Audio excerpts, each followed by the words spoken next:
Amin. Iya, selamat pagi Bapak Ibu. Kita boleh kembali berjumpa di Mezbah Syukur pagi ini. Semua karena anugerah Tuhan. Iya, dan kita bangun di hari yang baru. Kita mengucap syukur karena kita masih bisa melihat kembali matahari, masih bisa bersyukur melihat hari yang baru. Semua karena anugerah Tuhan. Iya, langsung saja firman Tuhan hari ini terambil dari Efesus pasal yang ketiga. Efesus pasal yang ketiga mulai dengan ayat yang ke-12 dan ayat yang ke-13. Efesus 3:12, di dalam Dia kita beroleh keberanian dan jalan masuk kepada Allah dengan penuh kepercayaan oleh iman kita kepadanya.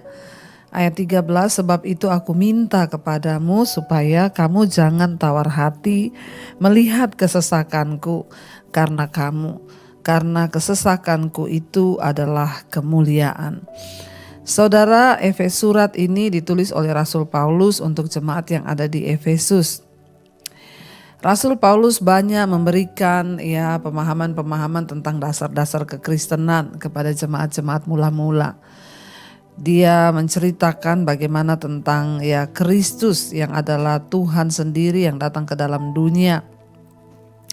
Dia juga memberitahukan kepada orang-orang di sana tentang rahasia panggilan orang-orang yang bukan Yahudi.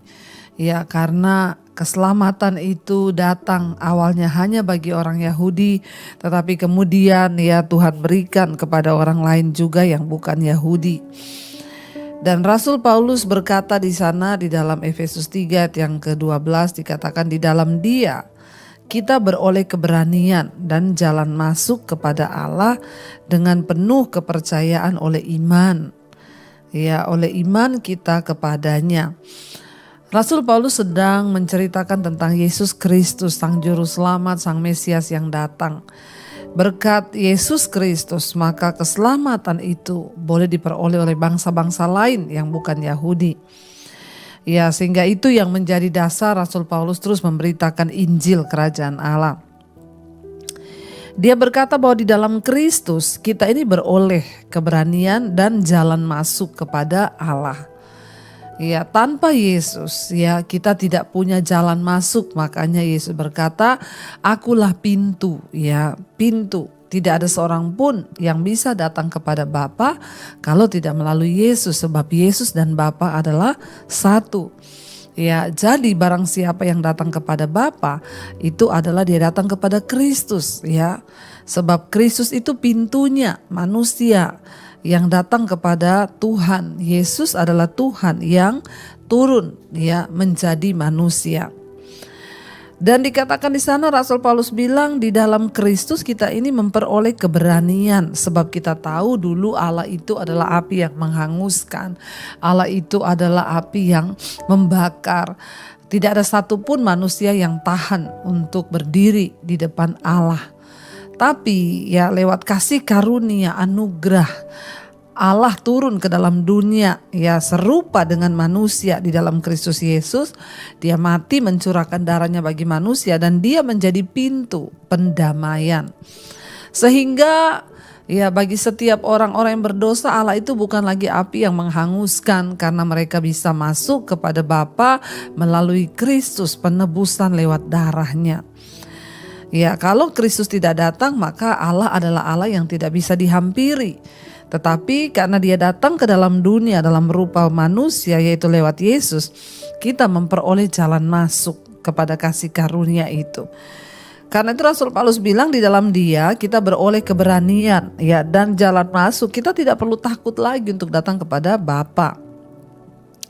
Di dalam Yesus ada keberanian dan jalan masuk kepada Allah dengan penuh kepercayaan oleh iman. Karena itu saudara kita harus terus percaya, beriman. Hanya orang-orang yang beriman bahwa Yesus adalah Tuhan, mereka yang layak, mereka yang dapat masuk kepada kasih karunia itu. Bahkan Rasul Paulus berkata, sebab itu dia menasihatkan jemaat yang ada di Efesus. Karena kita ini dipanggil untuk percaya kepada Kristus. Sebab itu aku meminta kepadamu supaya kamu jangan tawar hati melihat kesesakanku karena kesesakanku itu adalah kemuliaanmu. Ya, kita tahu dalam pelayanannya untuk memberitakan Kristus, Rasul Paulus disesah, didera, ya dia mau dibunuh, dia dipenjara. Dan itu membuat jemaat-jemaat yang mengikutinya merasa ya tawar hati. Kenapa ya orang yang memimpin kita, membawa kita kepada keselamatan kok dihukum? Ya, kenapa dia harus menderita? Ya, Rasul Paulus bilang kepada mereka, jangan kamu tawar hati melihat kesesakanku karena kamu. Ya, karena Injil ya yang diberitakan, dia harus mengalami banyak aniaya. Karena Rasul Paulus berkata kepada mereka, karena kesesakanku ini adalah kemuliaanmu. Saudara, ya kita bersyukur kita bisa belajar dari Rasul Paulus bagaimana hidupnya diubahkan ketika dia berjumpa dengan Tuhan Yesus.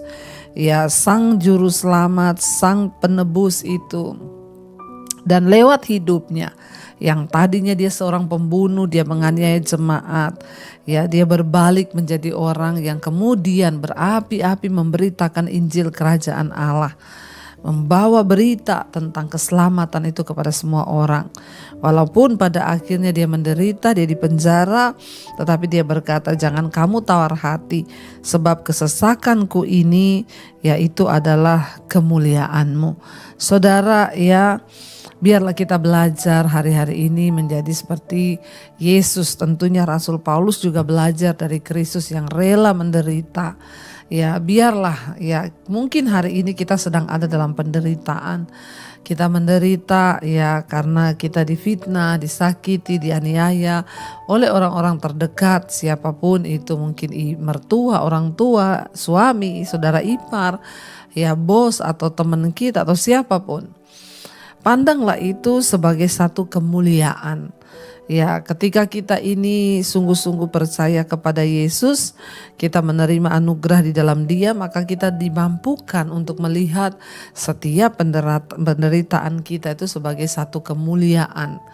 Ya, mari kita boleh terus ya meminta kepada Tuhan agar kita ini semua diberikan hati yang rela menderita.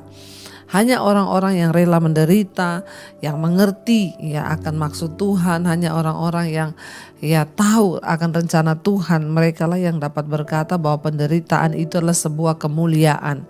Ya, kalau kita tidak mengerti isi hati Tuhan, kalau kita tidak mengerti ya apa maksud Tuhan, maka kita tidak akan pernah bisa berdamai dengan keadaan kita, penderitaan kita, bahkan dengan diri kita sendiri, apalagi dengan Tuhan. Tapi ketika kita ini sungguh-sungguh mengenal Yesus, kita sungguh-sungguh berada di dalam kasih karunia, kita tahu bahwa semua penderitaan-penderitaan yang kita alami itu akan menjadikan sebuah kemuliaan ketika kita tetap berespon di dalam kebenaran. Pandanglah semua persoalan, tantangan dan ujian hidup ini adalah sebuah kemuliaan yang akan kita terima, kemuliaan yang akan membawa kita kepada kemenangan demi kemenangan. Saya berdoa biar kita semua tetap kuat di hari-hari terakhir ini. Ada banyak tantangan, banyak persoalan, biarlah itu kita pandang sebagai kemuliaan yang akan membawa kita di dalam perkenanan Tuhan. Kita mau tundukkan kepala, kita mau renungkan firman ini. Terima kasih Tuhan, ajar kami untuk memandang semua penderitaan kami adalah sebuah kemuliaan Tuhan, agar kami boleh sungguh-sungguh ada di dalam perkenanan Tuhan. Ajar kami bersyukur dalam segala keadaan, supaya hidup kami boleh terus mempermuliakan nama Tuhan.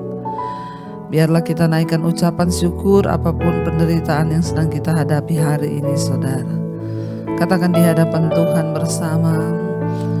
Ku mau selalu bersyukur kepadamu Tuhan. Anugerah-Mu mempesonaku. Katakan selalu dan selalu. Selalu dan selalu Kau angkat hatiku, Kau membuatku berharga di mata-Mu. Lebih lagi katakan, ku mau selalu bersyukur kepadamu Tuhan.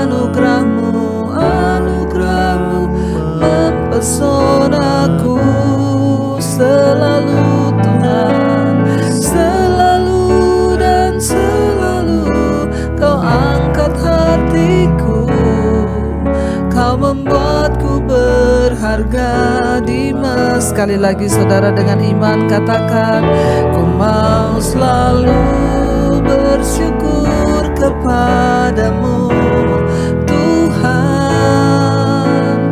Anugerah-Mu mempesonaku selalu, selalu dan selalu.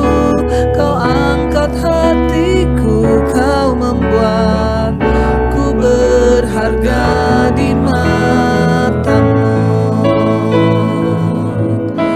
Terima kasih Tuhan, kami mau bersyukur. Biar kemuliaan-Mu nyata. Ajar kami Tuhan memandang setiap penderitaan, kesesakan yang kami alami, itu adalah kemuliaan yang Tuhan beri bagi kami. Biar hati kami penuh dengan ucapan syukur, biar hati kami senantiasa Tuhan tertuju kepadamu dalam segala pergumulan yang harus kami hadapi. Ajar kami memandangnya sebagai sebuah kemuliaan. Kami belajar dari Rasul Paulus yang berkata kepada seluruh jemaat bahwa jangan engkau tawar hati melihat kesesakan yang aku alami, sebab penderitaanku ini adalah kemuliaan. Terima kasih Bapa, bahwa kami menjadi orang-orang yang kuat senantiasa Tuhan, menyerahkan hari ini ke dalam tangan Tuhan. Apapun yang kami kerjakan, biar semuanya berkenan dan Tuhan boleh buat itu berhasil. Berkati setiap anak-anak-Mu yang bersekolah, bekerja, yang kuliah, di rumah, dimanapun. Penyertaan Tuhan sempurna. Jauhkan dari segala mara bahaya, kecelakaan. Jauhkan dari segala hal-hal yang tidak berkenan. Jauhkan dari perbuatan dosa, agar hidup kami boleh dalam perkenanan Tuhan. Yang sakit Engkau sembuhkan Bapa, yang beban berat Engkau beri kelegaan. Berkati setiap anak-anak-Mu Tuhan yang sedang bergumul hari ini dengan pergumulan-pergumulan. Tuhan, Engkau menjadi jawaban. Kami hanya bisa duduk di kaki Tuhan, mengharapkan pertolongan-Mu yang tepat pada waktunya. Berkati Bapa untuk setiap mereka yang sedang terbaring sakit, Tuhan jamah dan sembuhkan. Berkati yang berulang tahun hari ini. Hamba berdoa, biarlah semakin bertambah usia jasmani, bertambah pula kedewasaan rohani di dalam Engkau. Tuhan, umur panjang di tangan kanan, kekayaan hormat di tangan kiri. Biarlah apa yang menjadi pergumulan setiap kami, Tuhan boleh menjadi jawabannya. Mari kita berdoa. Bapa kami dalam sorga, dikuduskanlah nama-Mu, datanglah kerajaan-Mu, jadilah kehendak-Mu di bumi seperti di sorga. Berikanlah kami pada hari ini makanan kami yang secukupnya, dan ampuni kami akan kesalahan kami, seperti kami juga mengampuni orang yang bersalah kepada kami. Janganlah membawa kami dalam pencobaan, tapi lepaskanlah kami daripada yang jahat. Karena Engkaulah yang punya kerajaan dan kuasa dan kemuliaan sampai selama-lamanya. Mari buka hati dan tanganmu saudara, terimalah kiranya berkat, rahmat, anugerah dari Allah Bapa, cinta kasih Tuhan Yesus Kristus, penyertaan Allah Roh Kudus turun atas hidup kita mulai hari ini bahkan sampai kali yang kedua Tuhan Yesus datang menjemput kita. Nama kita tercatat di dalam kitab kehidupan. Dalam nama Tuhan Yesus yang percaya diberkati Tuhan, katakan bersama, amin, amin, amin. Tuhan Yesus memberkati. Shalom dan Immanuel.